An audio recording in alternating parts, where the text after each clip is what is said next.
Elena's fingers moved across the marble countertop as she wiped away the morning's crumbs, back and forth in smooth motions that had become automatic after months of doing the same work. She barely noticed what she was cleaning anymore.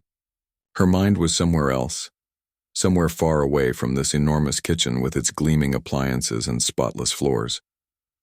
Just 4 years ago, those same hands had done something completely different.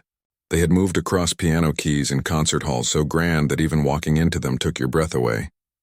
Thousands of people had paid hundreds of dollars just to watch her play.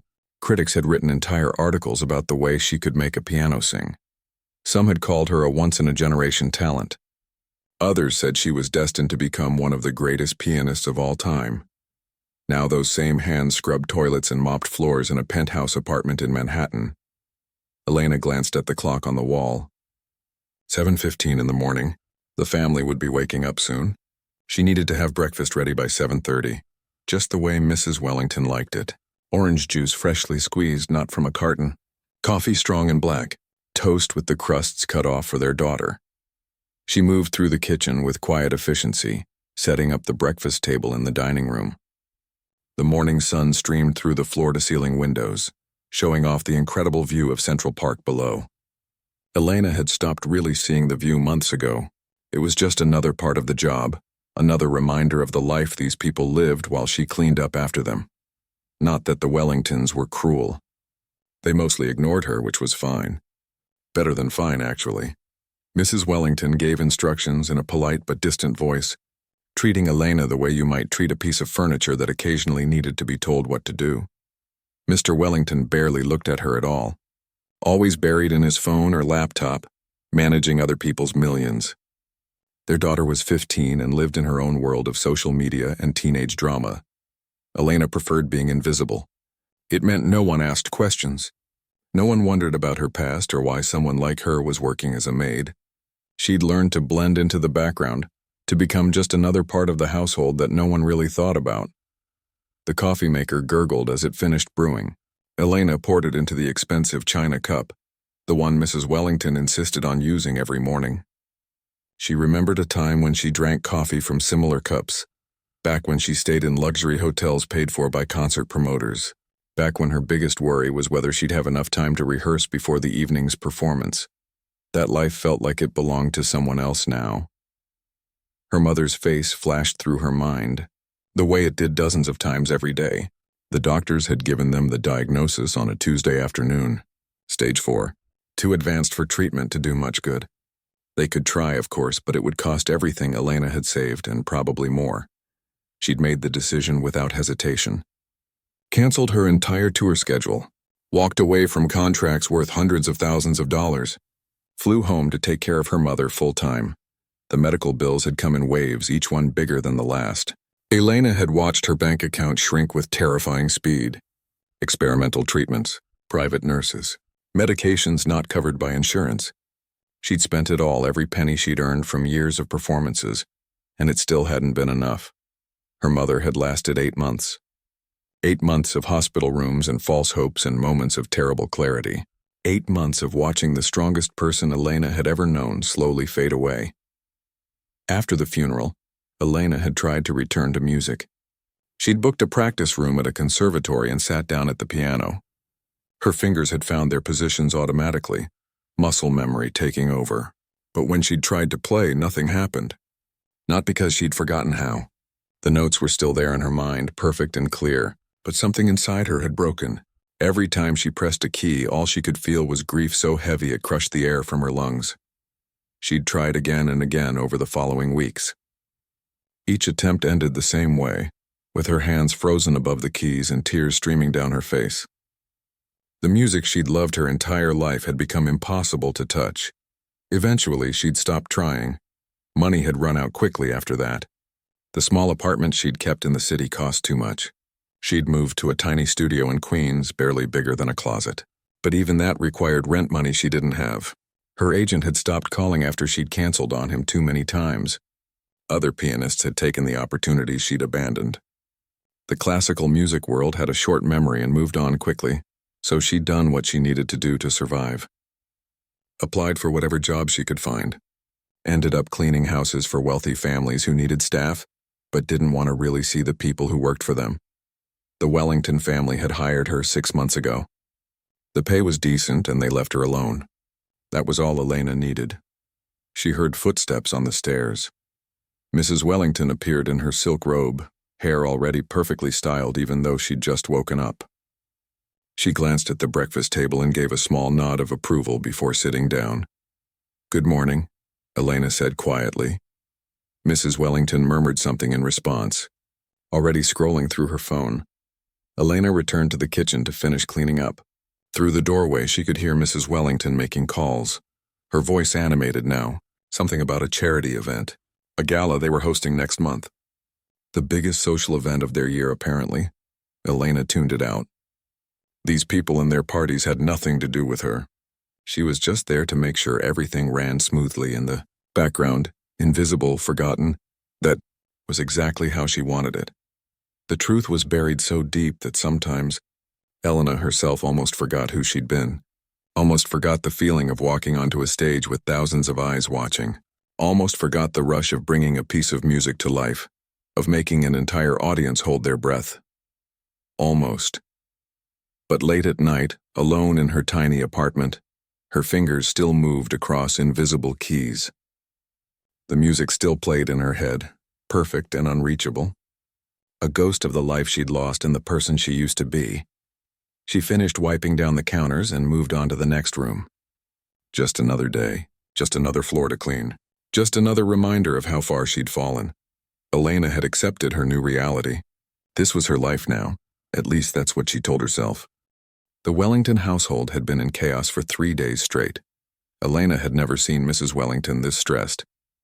The woman who usually glided through life with calm confidence was now pacing back and forth in the living room, phone pressed to her ear, her voice getting sharper with each call. "What do you mean he's unavailable? I don't care if he's booked. Tell him I'll pay double, triple." Elena kept her head down as she dusted the shelves nearby, pretending not to listen. But it was impossible to ignore the panic in Mrs. Wellington's voice. The annual charity gala was 3 weeks away. 200 guests. Manhattan's wealthiest families. An event that Mrs. Wellington had been planning for months, and apparently something had gone very wrong. "The pianist canceled," Mrs. Wellington said to her husband that evening, her voice tight. "Victor Ashford. Hand injury.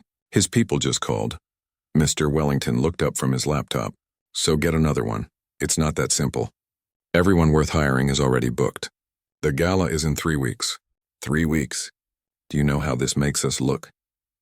Elena cleared the dinner plates quietly, making herself invisible as always. She knew the name Victor Ashford. Everyone in the classical music world did. He was talented, successful, and charged a fortune for private events. The fact that he'd agreed to play at the Wellington Gala had probably been Mrs. Wellington's biggest bragging point. Now that was gone. Over the next few days, Elena watched Mrs. Wellington make call after call. Each conversation ended in disappointment. The good pianists were booked. The available ones weren't good enough. Mrs. Wellington's friends kept asking about the entertainment, and she had to keep making excuses. Elena felt a strange sensation in her chest as she listened. Something that might have been sympathy mixed with something else she couldn't quite name. She pushed it down and focused on her work. The real change came from an unexpected direction. The Wellington's daughter, Sophie, had been taking piano lessons for 2 years. Elena often heard her practicing in the music room, usually with more frustration than success. The girl's teacher was expensive and supposedly excellent, but Sophie clearly hated every minute of it. One afternoon, Elena was cleaning the hallway when she heard a loud bang from the music room. The sound of hands slamming on piano keys. Then Sophie's voice, angry and close to tears. "I can't do this. I'm never gonna get it right." More banging. Then footsteps. Sophie stormed out of the room, nearly running into Elena in the hallway. The girl's eyes were red, her face flushed with frustration. "I hate that stupid piano," Sophie muttered, pushing past Elena and disappearing up the stairs to her room. Elena stood there for a moment, holding her cleaning supplies. Then, almost without thinking, her feet carried her to the music room door. The grand piano sat in the center of the room, black and gleaming. Sheet music was scattered across the bench and floor. Elena recognized the piece immediately. Chopin, one of the nocturnes. Not terribly difficult, but challenging enough for an intermediate student. She shouldn't go in. She should just close the door and move on to the next room. But her feet kept moving. Elena set down her cleaning caddy and walked slowly toward the piano. The late afternoon sun came through the windows, lighting up the keys. Her heart was beating faster now, that old familiar feeling before a performance, except this wasn't a performance. No one was watching. No one would know. Her hand reached out, fingers hovering just above the keys. 4 years. 4 years since she'd let herself do this. She touched middle C. Just one note. The sound rang out pure and clear in the quiet room. Something inside Elena's chest cracked open. Before she could stop herself, both hands were on the keys. The Chopin piece that Sophie had been struggling with was still open on the music stand. Elena didn't need to look at it. She knew this nocturne by heart, had played it hundreds of times. Her fingers began to move. The muscle memory was still there, buried under years of grief and avoidance. Her hands remembered what her mind had tried to forget. The notes flowed out one after another, building the melody that Chopin had written almost 200 years ago. Elena closed her eyes. For the first time since her mother died, playing didn't hurt. It felt like coming home, like finding a part of herself she'd thought was lost forever. The music swelled and softened, her fingers dancing across the keys with the same skill that had once filled concert halls. She poured everything into it. All the loss, all the pain, all the longing for the life she'd left behind. She didn't hear the footsteps in the hallway. She didn't see Sophie standing in the doorway, frozen in shock. She didn't notice anything except the music and the incredible relief of finally being able to play again. The last note faded into silence. Elena sat there, her hand still on the keys, tears running down her face. Good tears this time. Healing tears. Oh my God. Elena's eyes snapped open. She spun around on the piano bench. Sophie stood in the doorway, staring at her with wide eyes and an open mouth. You... Sophie took a step into the room. How did you... That was incredible. Elena's face went pale. She stood up quickly, wiping her eyes. I'm sorry. I shouldn't have. I was just cleaning and... Are you kidding? That was amazing. I've been trying to play that piece for weeks and I sound terrible. You played it perfectly. Like professionally. It's nothing. I used to play a little. A long time ago. Elena moved toward her cleaning supplies, desperate to escape. But Sophie was faster. She stepped in front of the doorway, blocking Elena's exit. A little? Nobody plays a little like that. Who are you? Nobody, just... I really need to finish my work. Please. Sophie's voice changed, becoming earnest. I hate piano lessons. My teacher makes everything so boring and complicated. But the way you just played, that's how I want to play. That's what music is supposed to sound like. Elena shook her head. Sophie, I can't... Teach me, Sophie blurted out. Please, just a few lessons. I won't tell anyone. My parents pay my teacher a fortune and I'm not learning anything. But you actually know what you're doing. That's not possible. Your parents don't have to know. We could do it early in the morning before everyone wakes up. Please, I'm begging you. Elena looked at the girl's face, saw the genuine desire there. It reminded her of herself at that age, desperate to learn, hungry for music in a way that couldn't be explained or denied. No, Elena said quietly. I can't, I'm sorry. She grabbed her cleaning supplies and hurried out of the room, leaving Sophie standing by the piano. But as Elena walked away, her hands were trembling. Not from fear this time, from possibility. The music room door clicked shut behind her, but something had changed. A wall she'd built around herself had cracked. And Sophie, determined and stubborn like most 15-year-olds, wasn't the type to give up easily. Elena knew this wasn't over, and part of her, the part that had just remembered what it felt like to play, wasn't sure she wanted it to be. Sophie didn't give up. For the next 3 days, everywhere Elena turned, there was Sophie, waiting in the kitchen when Elena arrived at 6 in the morning, lingering in the hallway when Elena cleaned the upstairs rooms, sitting on the stairs when Elena tried to leave for the day. Just one lesson, Sophie would say. Please, just one.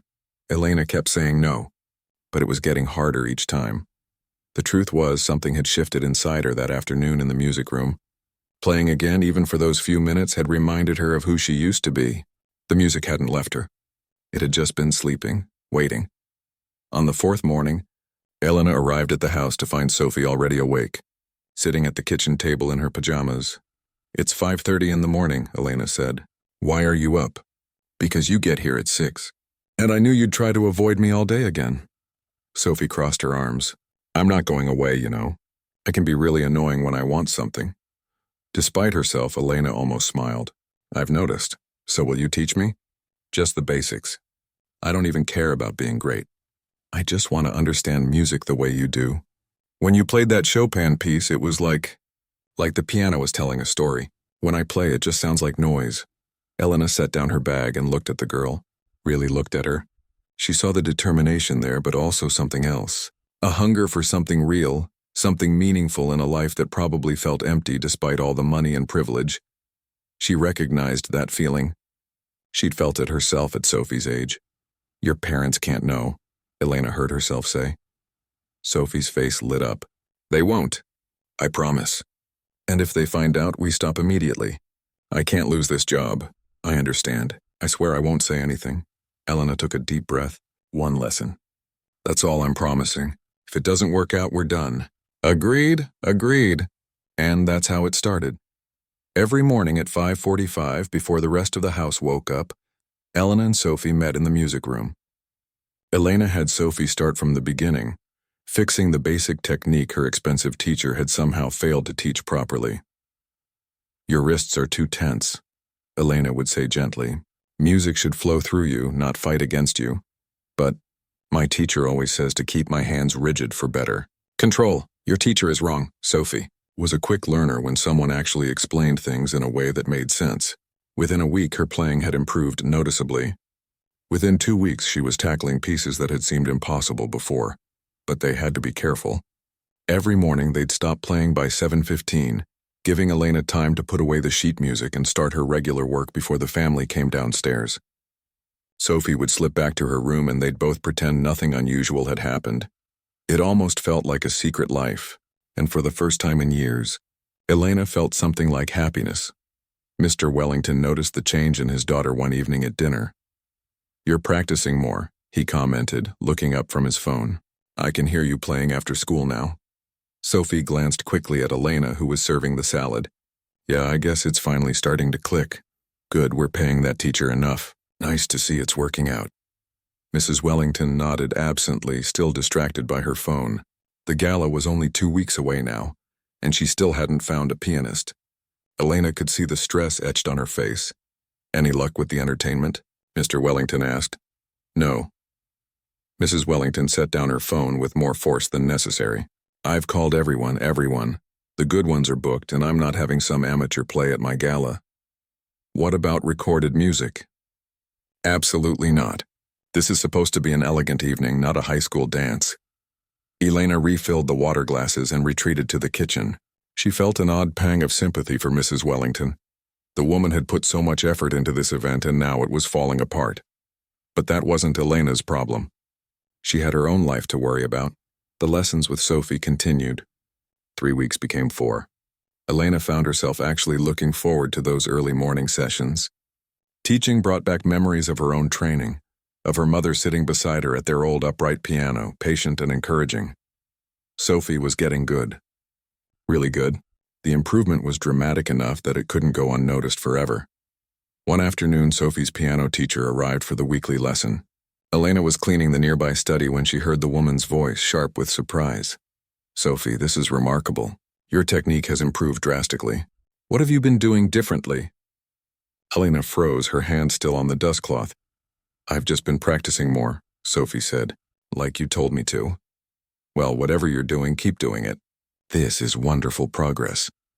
When the teacher left, she stopped to talk to Mrs. Wellington in the foyer. Elena, still in the study, could hear every word. "Your daughter has made extraordinary progress," the teacher said. "I must admit, I was considering suggesting we stop the lessons. She seemed so resistant. But something has changed. She's like a different student," Mrs. Wellington sounded pleased. "Really? That's wonderful." "Yes. In fact, her playing has improved so much that I'd like to enter her in a student recital next month. Would that be all right?" "Of course. That would be lovely." After the teacher left, Elena found Sophie in her room. The girl was pacing nervously. She wants me to play in a recital, Sophie said. What do I do? You play in the recital, Elena replied.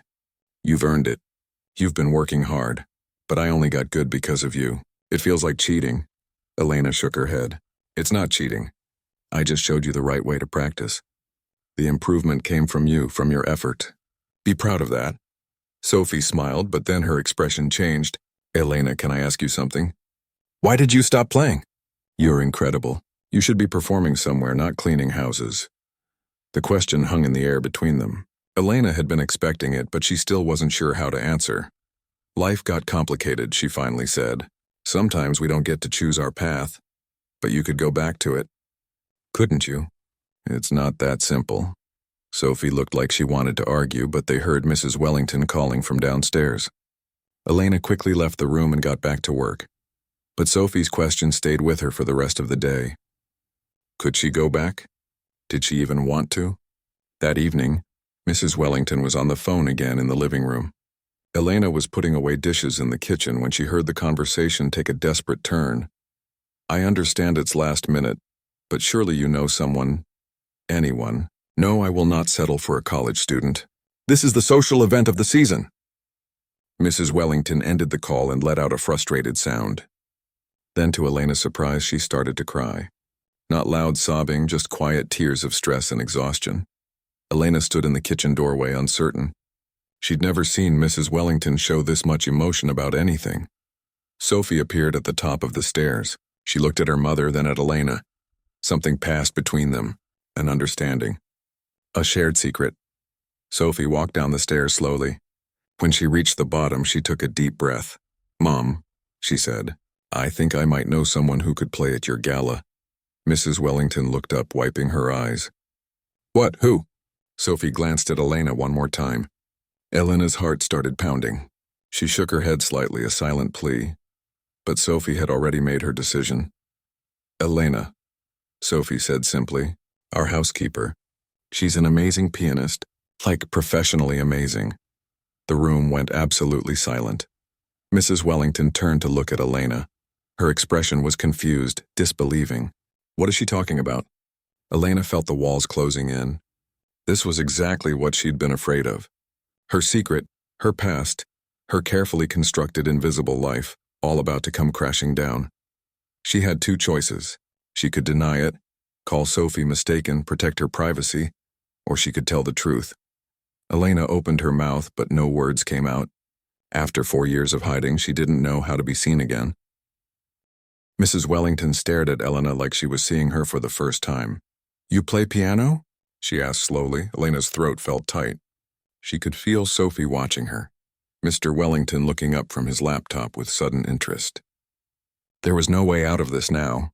I used to, Elena said quietly, a long time ago. What do you mean used to? Mrs. Wellington's voice had shifted from confused to sharp, businesslike.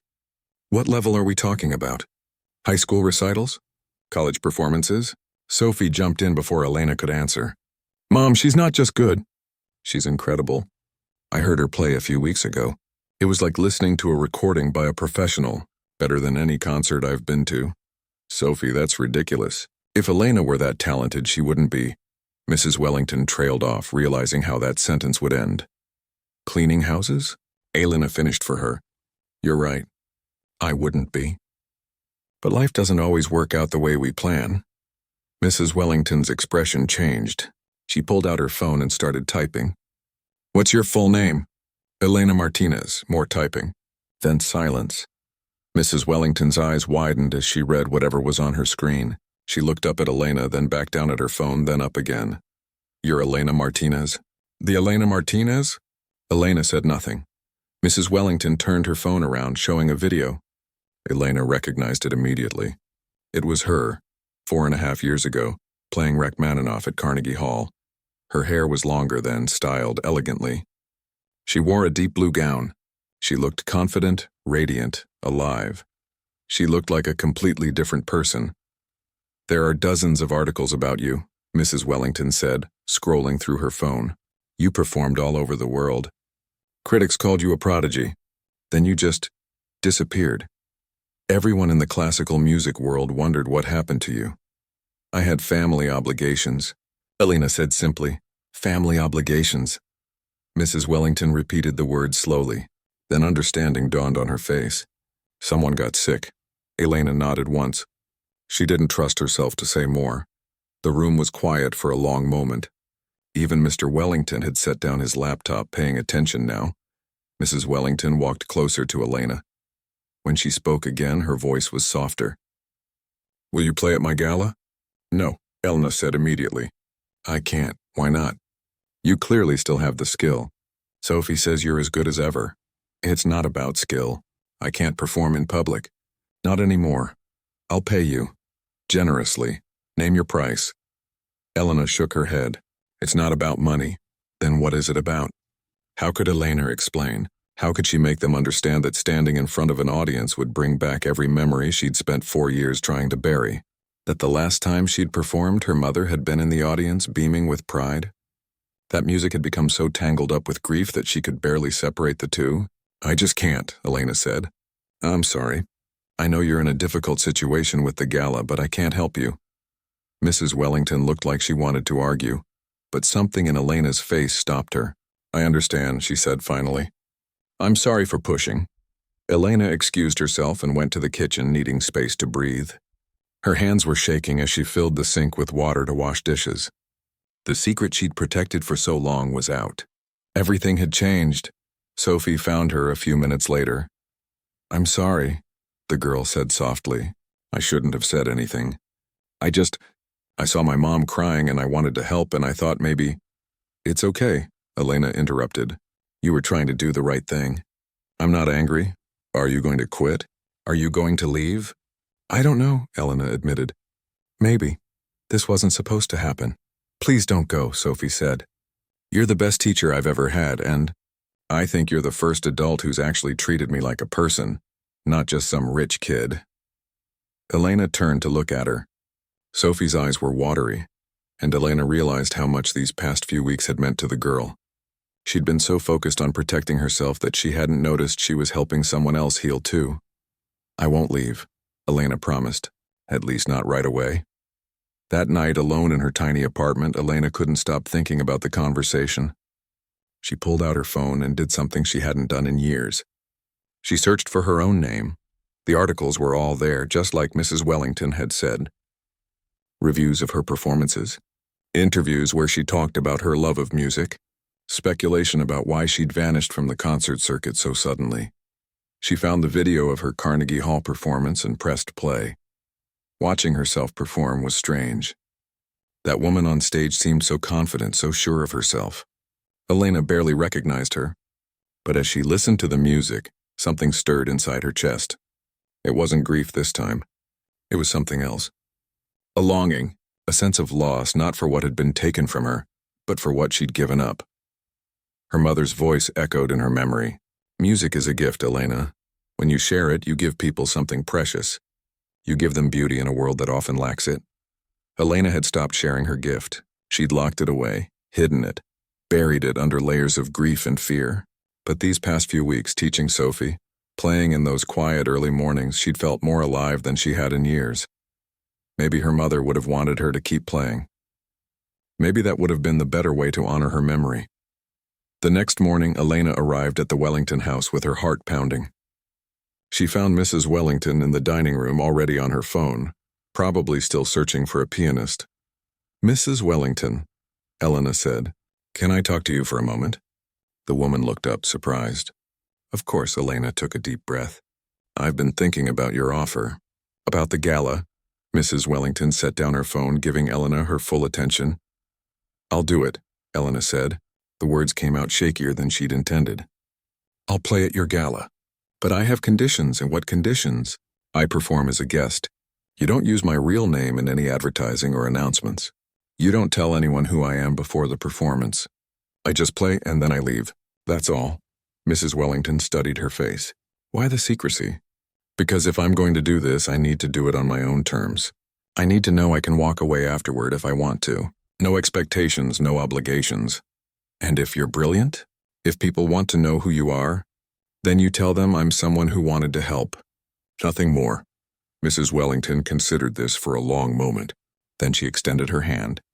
Deal, and Elena? Thank you. This means more than you know. They shook hands. As Elena walked away to start her work, she felt terror and excitement warring inside her chest. She had 1 week to prepare. 1 week until she would stand in front of a crowd for the first time in 4 years. 1 week to figure out if she could really do this. That afternoon, she returned to the music room. Sophie was at school, the house was quiet. Elena sat down at the piano and placed her hands on the keys. She chose the piece carefully. Rachmaninoff's Piano Concerto No. 2. The last piece she'd played before her life fell apart. The piece that had haunted her dreams. If she could play this, she could play anything. Her fingers began to move. The first few measures were rough, uncertain. But then muscle memory took over and the music began to flow. It wasn't perfect. She stumbled over passages that she'd once played effortlessly. But she kept going, pushing through the difficult parts, letting the music wash over her. When she finished, tears were streaming down her face again. But this time they were different. These weren't tears of grief or pain. They were tears of coming back to life. For the rest of the week, Elena practiced every spare moment she had. Early mornings before the family woke. Late afternoons when everyone was out. She played until her fingers ached, until the music was burned into her muscle memory so deeply she could play it in her sleep. Sophie would sit quietly in the corner sometimes, watching with wide eyes. "You're going to be amazing," she'd whisper. Elena wasn't sure about that, but she was sure about one thing: she was ready to try. The night of the gala arrived faster than Elena had expected. She stood in Sophie's bathroom staring at herself in the mirror. Sophie had insisted on helping her get ready, lending her a simple black dress that somehow fit perfectly. The girl had also done Elena's hair, pulling it back in an elegant style that made her look like she used to look. Like the person she'd been before everything fell apart. "You look beautiful," Sophie said, standing behind her. "Are you nervous?" Elena's hands were trembling. Terrified. "You're going to be incredible." "I know it." Downstairs, the penthouse was transformed.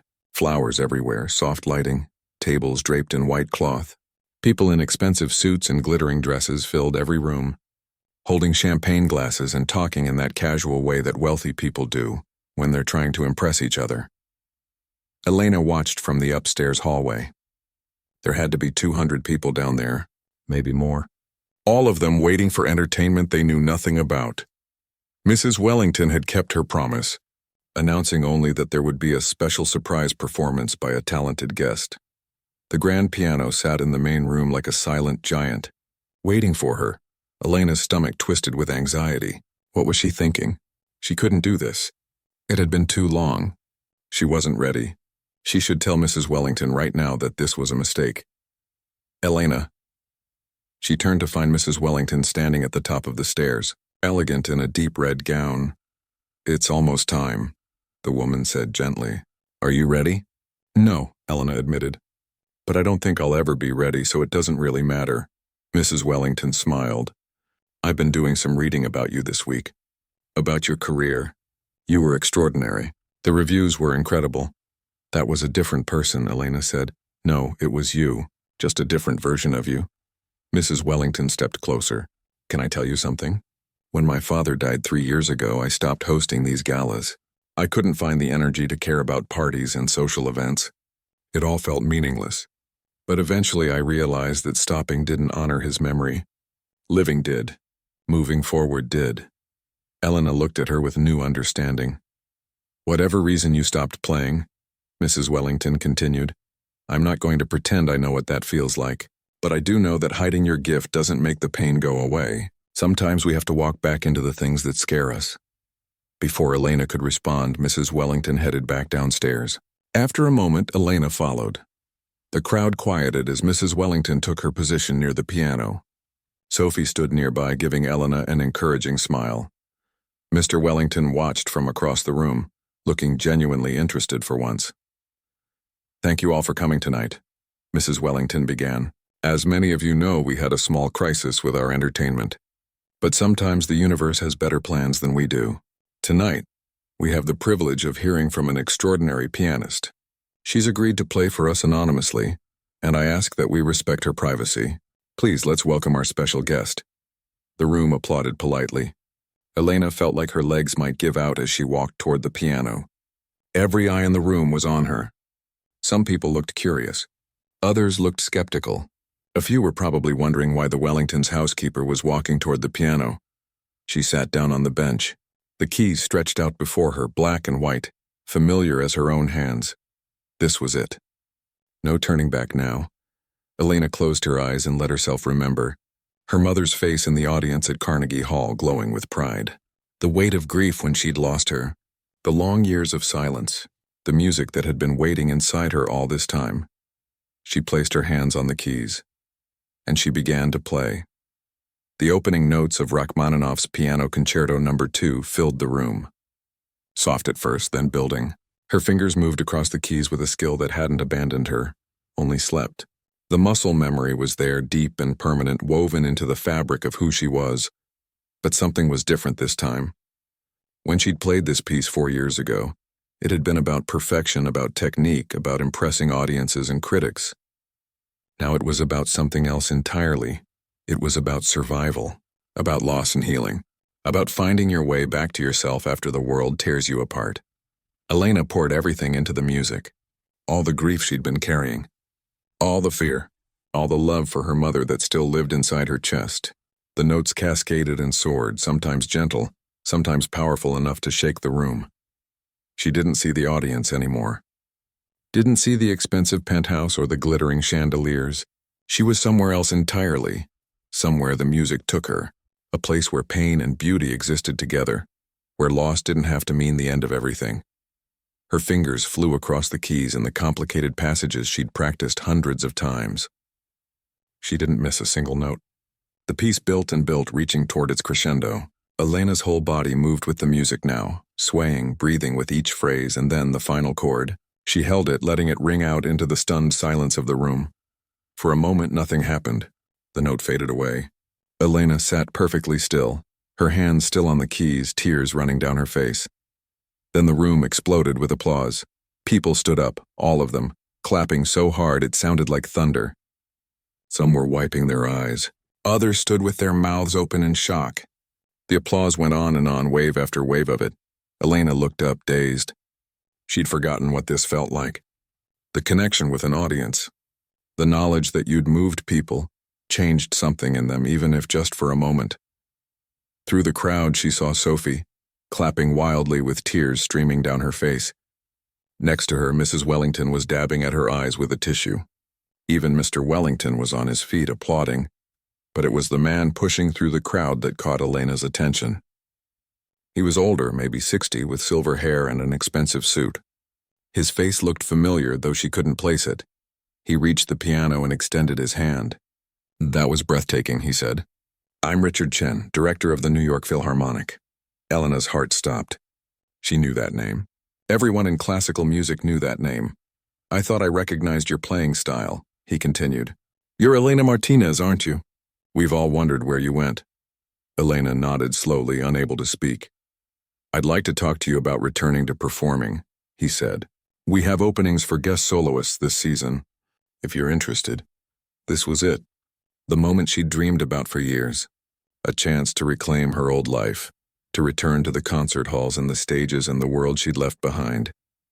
But as she looked around the room, at Sophie's hopeful face, at the Wellingtons who'd become almost like family, at this life she'd built from nothing, she realized something.